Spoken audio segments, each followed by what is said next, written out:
Hi! Welcome back again to Brayla's channel. Narito po tayong muli para sa isa na namang payout updates ng ating social pension.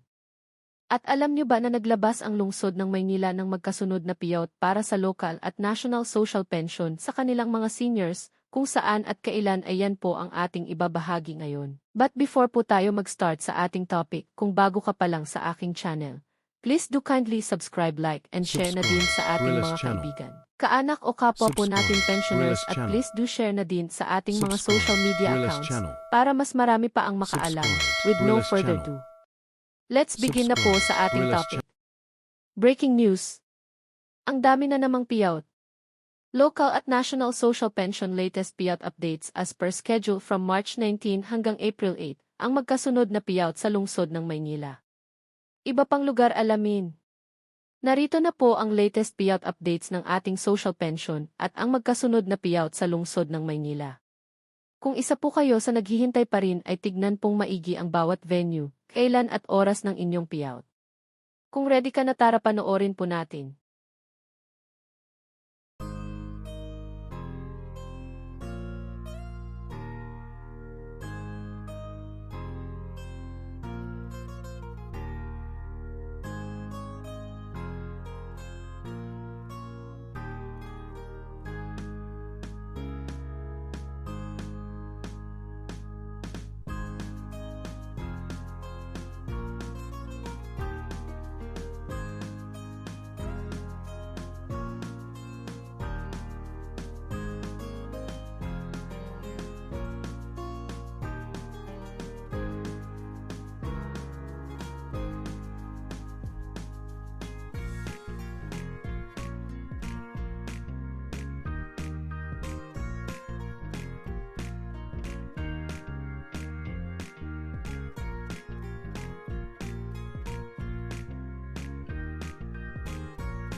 That's it.